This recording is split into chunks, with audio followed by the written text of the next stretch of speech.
Hi, beautiful people. How are ya? I hope you're having a great day. The weather in Indiana has been wonderful the last few days. It's warmed up. It won't last. It's only February, but we sure are enjoying it while we have it. I wanted to update you all on a few things before I get started on this video about my health. I saw my family nurse practitioner on Valentine's Day. She said that my medication will not interfere with the digestive enzymes that I chose or the L-Glutamine and will probably help my tummy issues, in my case, IBS. So I plan on ordering them. That's next. And also, she's sending me to a neurologist to figure out what's going on with my legs and my feet. It may just be fibromyalgia, but could be small fiber neuropathy. She said her other patients with small fiber neuropathy had to travel to Indianapolis for a biopsy. So I don't know if that's what's going to happen, but at least locally, I'll be able to see a neurologist to get started, and we'll go from there. And I did want to say that my new eye specialist, I saw her a couple weeks ago. I have to go like once a year for the macular degeneration, just for a checkup. And she said she'd give me a recommendation to have the corneal confocal microscopy done. I expected some pushback, since that's what it seems that some of you experience with your eye doctor, but I didn't get any. She was all for it. I mean, that type of eye doctor has to be able to look at high resolution pictures from the microscopy and then interpret that data. So I have a feeling, since I haven't heard from the eye doctor's office who is going to set that appointment up for me, that my insurance doesn't want to pay for it. I need to call their office and see where we are with that. But I told my nurse practitioner that I'm okay with a biopsy and I'll stop being a wimp about it. Either way, at least I'm going to get an answer.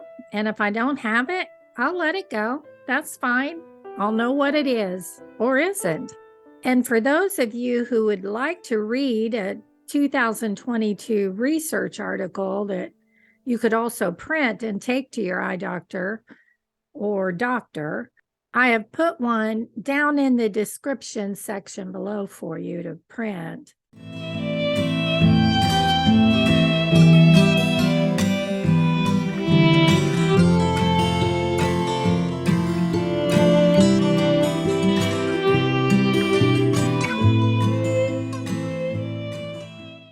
It specifically says corneal nerve loss occurs in patients with, and it lists several diseases and ends with fibromyalgia.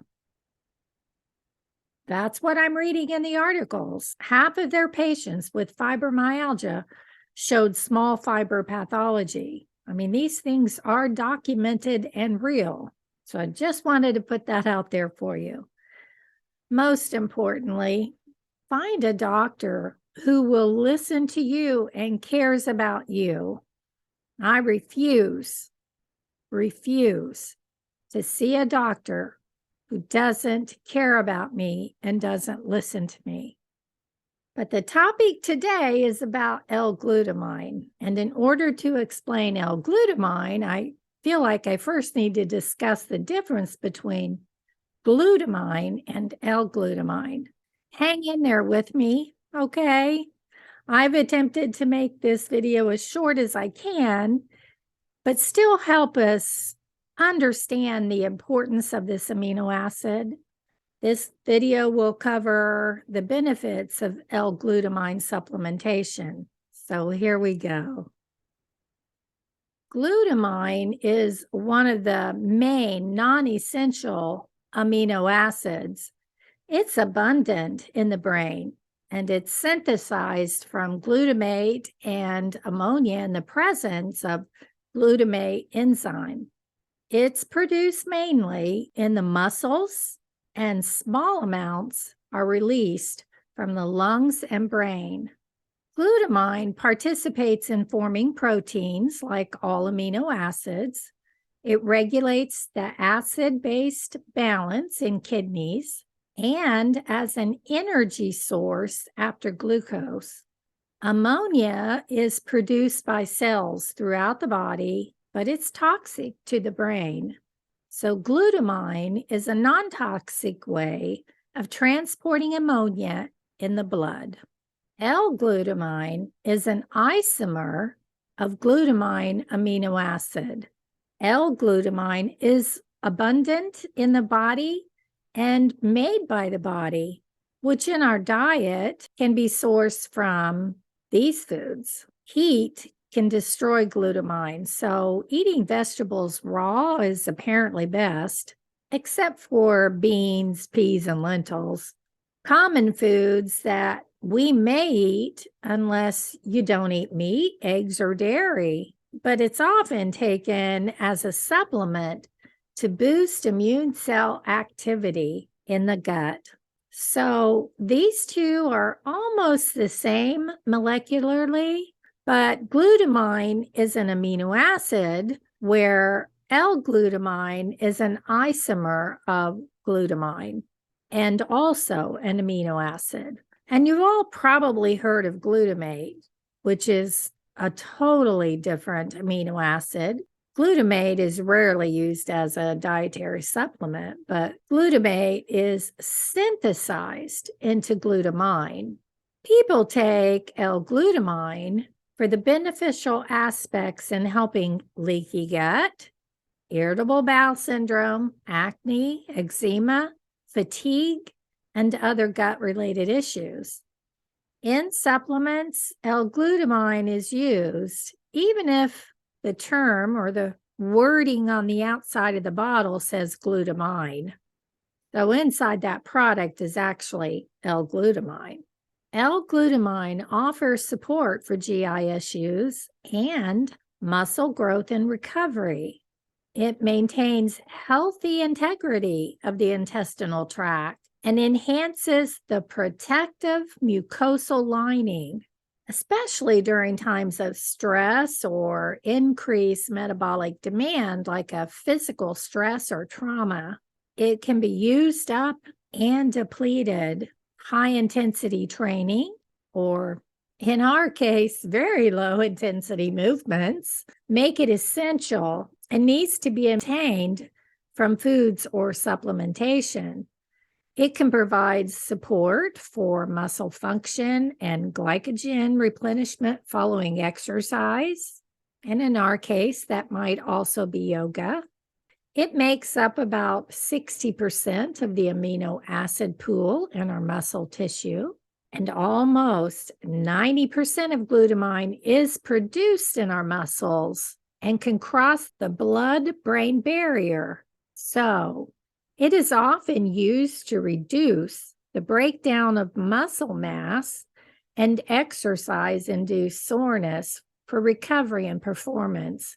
And y'all know when the weather turns nice, I don't do a whole lot in the winter because I'm fatigued all the time. But in warm weather, I like to get outside and get things done. And then I also feel more active to get things done in my home. But the problem with that is then I am totally worn out for a few days. So I can see how glutamine would be quite helpful for muscle recovery. L-glutamine is also a potential treatment for digestive health issues, such as inflammatory bowel disease, IBS, ulcerative colitis, and leaky gut. L-glutamine assists in rebuilding and repairing the intestinal tract and lining of your gut by maintaining the nitrogen balance in the body. On top of that, it's essential for maintaining a healthy immune system. So if you are prone to infections, glutamine supplements can be beneficial. Glutamine is used by white blood cells to produce cytokines, which are small proteins released by white blood cells. And glutamine supplementation may be able to restore immune function and reduce immunosuppressive effects the body produces when active. In a 2018 study on glutamine, glutamate, and mortality, the results indicated that participants with a higher intake of glutamine to glutamate ratio had lower BMI and alcohol intake and were less likely to have a history of hypertension and diabetes. The higher ratio was also related to a lower intake of protein, red meat, vegetables, but a higher intake of whole grains and dietary fiber. I found that very interesting. The major food contributors were grains, dairy, and fish for glutamine. A higher intake of glutamine was significantly associated with lower risk of total and cause-specific mortality, like a cardiovascular disease. Another 2018 study stated cells of the immune system, such as lymphocytes, neutrophils, and macrophages, utilize glutamine at high rates, similar to or greater than glucose under metabolic conditions, such as sepsis, recovery from burns or surgery, and malnutrition, as well as high-intensity volume physical exercise. And we may not do high-intensity exercise, but it certainly feels like it when we exert ourselves. As Dr. Lipton stated, we may be getting tiny injuries in our muscles with every movement that we make. In the case of an infection, the rate of glutamine consumption by all immune cells is similar or greater than glucose, and the increased demand may lead to a deficiency and worsen diseases and infections. Glutamine is critical for cell homeostasis, and cells cannot survive and or proliferate in an environment where glutamine is lacking. So, focusing on getting enough protein in your overall diet is an easy way to potentially increase the amount of glutamine you are consuming, but careful consideration should be given to these issues before recommending glutamine supplementation or a high glutamine diet to people with multiple organ failure, and in particular, those with renal insufficiency and failure. So please always talk to your doctor before beginning supplementation. So I hope this all made sense. I mean, it does to me because I'm always researching things that can help me to just feel better. And I wanted to read to you my card that I got from my husband for Valentine's Day. It says, "Wife, in our fairy tale, the fairy maiden puts on sweats after dinner, and the handsome prince snores a little."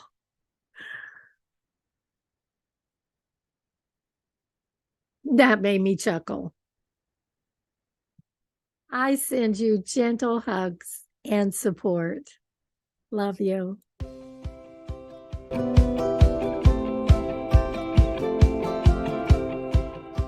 I have put one down in the description. I think I said that already.